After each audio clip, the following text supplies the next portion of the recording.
All right, let's go now to the potential seizing of Donald Trump's properties, which could start this Monday. This Monday, March 25th, it could all begin. Let's discuss how it would go down.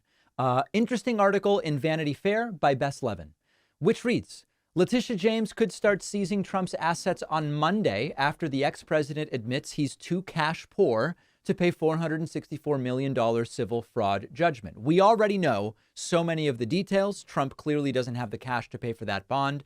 Donald Trump may have to sell some of his properties in order to pay for it. But the next possibility, the next layer of this, is that the properties could actually be seized. And this is very, very interesting. The article explains all of the steps that have taken place so far. But then we get to this critical part of it. A full appellate court panel is going to hear Trump's request for a stay of enforcement on the civil penalty. What does that mean? Enforcement on the civil penalty? Well, as is often the case, if you have a judgment against you and you don't have the money, the state starts to seize assets to start to chip away at that civil penalty. In Trump's case, it would be his properties, which, as far as we know, are really the bulk of his net worth at this point in time. New York Attorney General Letitia James already gave the president a 30-day grace period to put up the bond. And if she doesn't extend it, come March 25th, she could start seizing his assets. As she said in February, I look at 40 Wall Street each and every day, referring to the downtown Trump-owned building. You can't even imagine the degree to which Trump will be wildly triggered if indeed they start seizing his assets. Would it be unprecedented for a former president with a massive dump of judgments against him to start having property seized? It would be unprecedented. That's absolutely the case. We've never had a situation like this. When you have unprecedented inputs, you often end up with unprecedented outputs. Are there other ways out of this? Maybe. Here's one kind of funny example.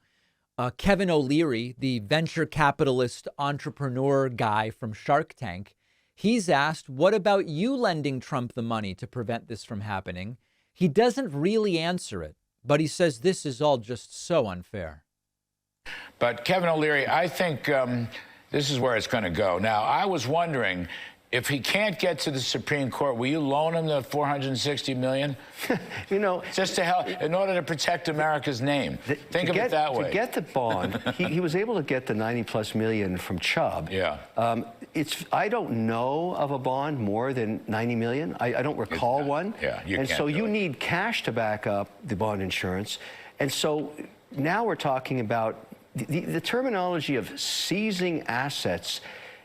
That actually, that's foreign language to an American investor. It's this is Canadian Kevin O'Leary, by the way. Not that that really matters. He's saying what they're doing to Trump is straight up un-American. Right. They want due process. Right. They want the appeal. That sounds like Venezuela. It sounds like Cuba. Mm-hmm. It's a really bad look for New York, but I think it's gone beyond New York now. Right. Bipartisan participants and financial services managers are not okay with this, and getting very uncomfortable. And I think whether it's the Supreme Court that provides the adult supervision, whether it's somebody else, we desperately need for this kid's party for the adults to get home. Yeah. Right. Yes, of course. So Kevin O'Leary not answering whether he would loan Trump the money. Honestly, the truth is that Kevin O'Leary doesn't have the money. Kevin O'Leary is reportedly worth a few $100 million. And obviously, as we have learned with Trump, it also applies to O'Leary. It's not all sitting around in cash. So the real answer would be, Larry, I don't have the money that Trump needs. That's the bottom line. I just don't have that amount of money. So we will see what happens. Monday could be a very exciting day, one way or the other, depending on what a court decides or what Letitia James starts to do. We'll keep an eye on it.